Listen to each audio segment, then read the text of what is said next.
Pessoal, bom dia. Então aqui são os alunos da EP, para quem vocês ainda não conhecem, né? O meu nome é Paulo, sou professor de História lá da escola. E a gente está estudando no primeiro ano, que é a turma aqui dos alunos, sobre chamada pré-história, né? O período paleolítico, o período neolítico. A gente fez uma visita recentemente ao laboratório da Universidade Estadual Vale do Acaraú, né? Que a gente viu fósseis de presença animal, né, da grande fauna e flora aqui da região. E aí a gente trouxe aqui a turma, né, e vocês como convidados para conhecer registros sobre a presença humana no período chamado pré-história aqui na nossa região, né? Já vieram aqui nesse paredão de pintura rupestre 3 arqueólogos. Um deles participou da missão que descobriu o fóssil mais antigo do Brasil, que é a Luzia. O professor Pedro Prous, professor arqueólogo da Universidade Federal de Minas Gerais, que fez uma palestra lá na escola em 2023.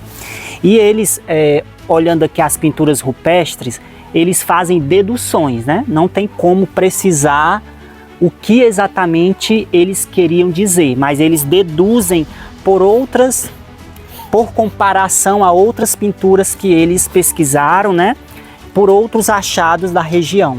Então aqui essa linha, né, essa linha aqui em paralelo que vai até, ó, a gente vê aqui ela mais visível, mas ela vai mais aqui, ó, mais apagadinha até lá, né? Eles acham que pode ser um calendário, né? Uma contagem de um tempo, né? E as bolinhas que aparecem, de vez em quando pode ser a lua, as fases da lua, ou pode ser o sol, né? Questão do movimento do sol. Então eles têm essas deduções. Esses riscos que parecem um pé de milho, aqui, ó, né? Pode ser milho, pode ser alguma outra vegetação aqui da região. E as mãos humanas, né? Ali mãos menores parecem mãos de criança e aqui mãos maiores, mãos adultas, né? Pode ser contagem do grupo, né? Do grupo que estava vivendo nessa região, que eram grupos de nômades e seminômades, né? Aí vocês sabem que são povos que viviam se deslocando de uma região para outra. Aqui próximo tem os olhos d'água, né, que o Igor falou que são 9 olhos d'água catalogados. O rio Acaraú, né, que passa alguns quilômetros daqui. Então eles viviam caminhando, né, em busca de água, de comida, de abrigo.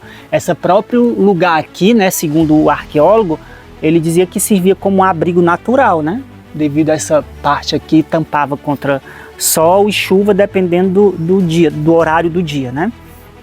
Então, o professor arqueólogo, eu, Igor Braga e mais outras pessoas de Santana, a gente compõe um grupo chamado GT do Patrimônio Histórico e Cultural Santanense. E esse arqueólogo, ele é voluntário desde 2012, né, 2013. Para datar as pinturas, eles precisam levar para o laboratório, e a partir de um exame chamado carbono 14. Eles conseguem ter mais ou menos uma noção do tempo. Como o carbono 14 só está presente em substância animal, né, plantas ou animais, não tem como achar carbono 14 em rocha, certo?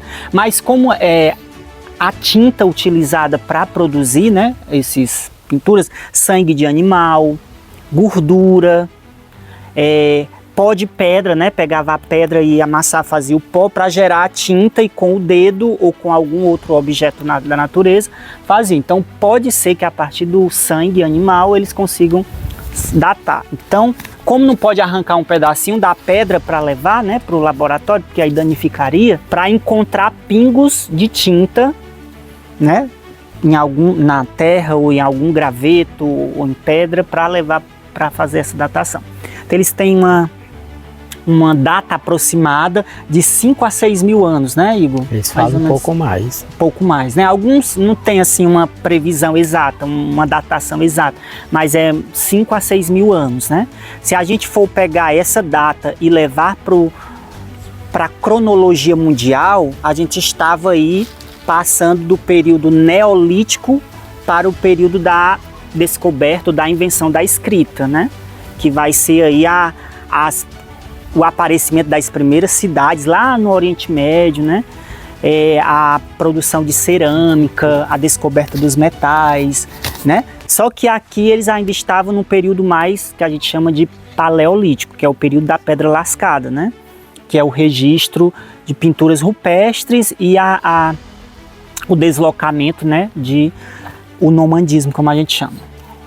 Pessoal, bom dia, né? Mais uma vez, eu sou o guia Igor Braga.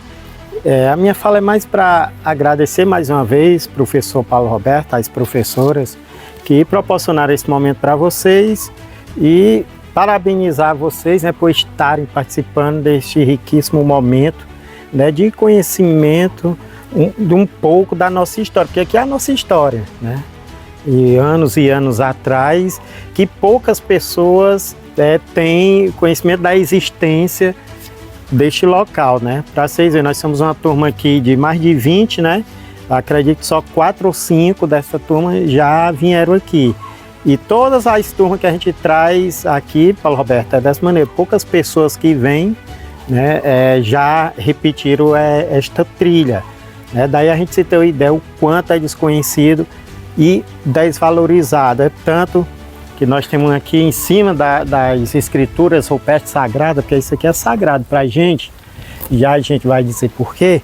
A gente tem essas pichações, né, recentes de 15, 20 anos atrás, polui aqui este painel que poderia estar aqui gerando renda para os moradores, né, através do turismo, que vocês sabem que o turismo é uma grande empresa que movimenta o nosso país.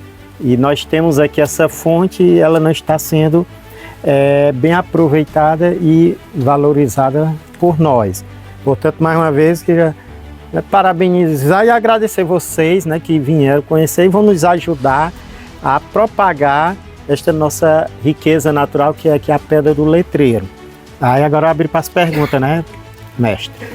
Por isso que é chamado de sagrado, porque tem aquela cruzinha. Pois é, muita gente acha que isso aqui é um altar, né? Essas pedras parecem um altar, né?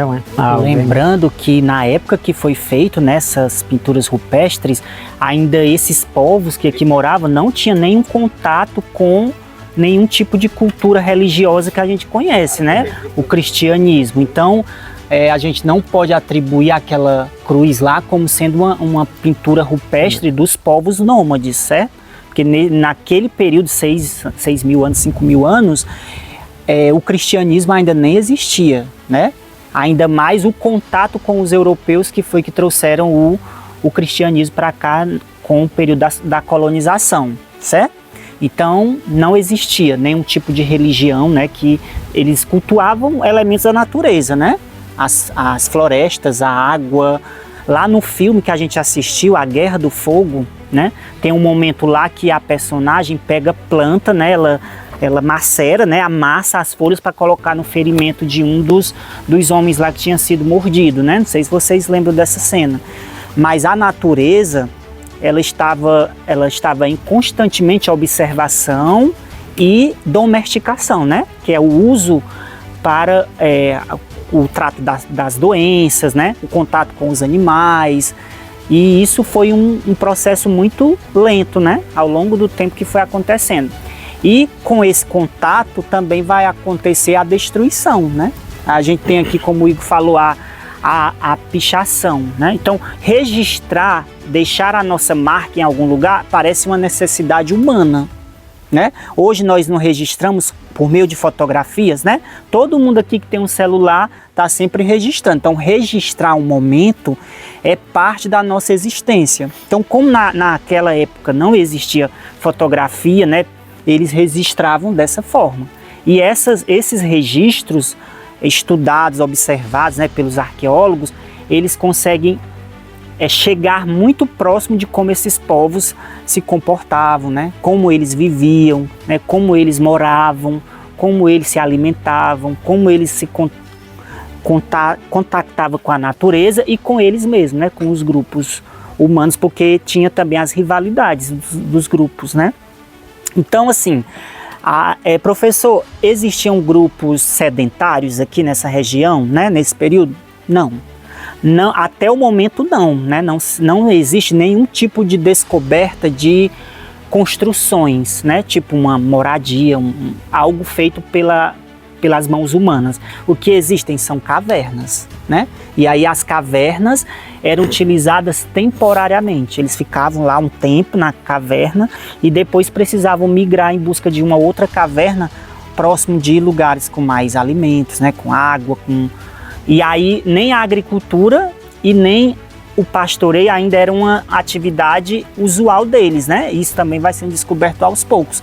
Então, aquilo que eles se alimentavam era coletado, era pego diretamente daquilo que a natureza produzia e os animais através da caça, né? Não existia ainda a prática de criar o animal. Eles caçavam para se alimentar.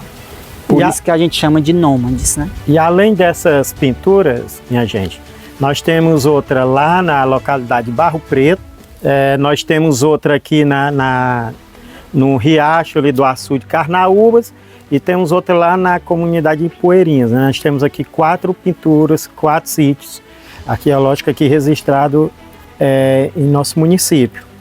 Mas só esse está catalogado no IPHAN, viu? Sim. Esse sítio aqui já está catalogado no Instituto do Patrimônio Histórico e Artístico Nacional, que é uma instituição do governo federal, né, que mapeia os sítios arqueológicos no Brasil todo. Então, se ele está mapeado lá, o governo sabe da existência desse sítio. Só o que está faltando pesquisa, né? E aí nós, né, eu, Igor Braga e outras pessoas daqui de Santana, estamos, juntamente com o vereador Messeu, né, estamos tentando manter um diálogo aí com a prefeitura e com as pedreiras que exploram pedras lá no Mucuripe para financiar uma pesquisa aqui, né? O que seria uma pesquisa?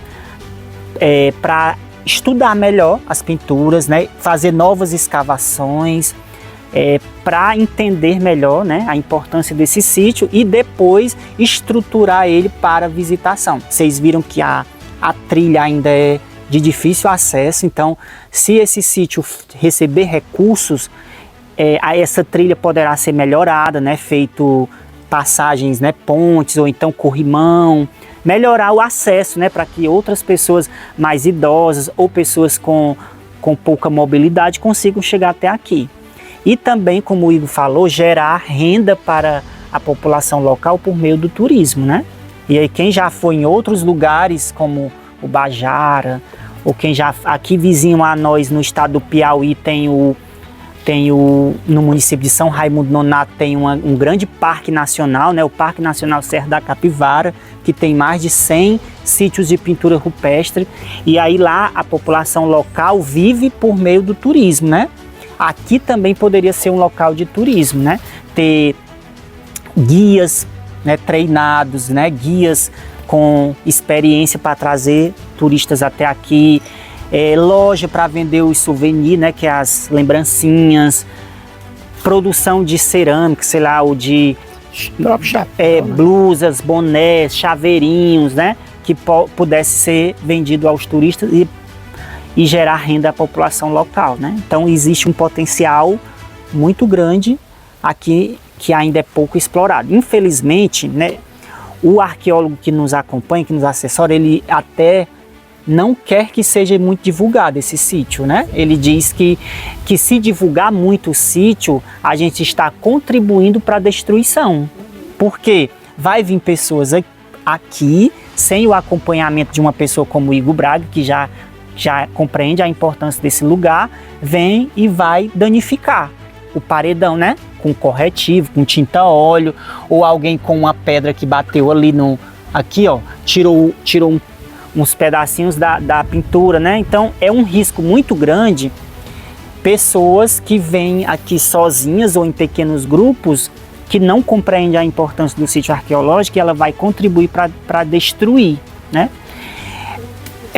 Uma pergunta que poderia ser feita, né? É possível remover essas pinturas, né? Essas pichações, né? As pichações, sim, né? Existem produtos que só podem ser utilizados por arqueólogos, né? Que são profissionais especializados, com muito cuidado, para não danificar a pintura original, a rupestre, né? A pintura rupestre.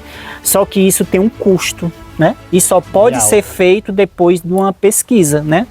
Até para saber qual é o produto que pode ser usado, eles têm que levar uma amostra da pedra para saber que tipo de rocha é essa, que tipo de material é esse, né? Se é tinta óleo, se é corretivo, precisa de um produto específico, diferente, né? Se for carvão, se for outra tinta. Então não é um produto que vai limpar tudo. Para cada pichação, um tipo de produto que vai remover, né? Então tem um custo, e esse custo precisa ser financiado pelo Estado, né? Já que é um bem coletivo. Pergunta. Já foram encontrados fósseis nessas cavernas que vocês falaram, né? Que esses povos filmavam e tal, para ter mais ou menos uma ideia, né? De quanto tempo viveu essas pessoas daqui, da região, por exemplo. Aqui no Serrote das Rolas não, mas nós temos fósseis que foram encontrados lá no Sapó, né? E ali próximo na outra pereira, próximo do Riacho Verde. E é isso aí, pessoal. Mais uma vez eu queria registrar aqui nessa parceria da Escola Profissionalizante Francisco das Chagas, com a Secretaria de Educação, né, através do IARLE, que está aqui, e o Departamento de Turismo da Secretaria de Cultura e Turismo aqui de Santana do Acaraú. E a TV Amix. E a Amix TV.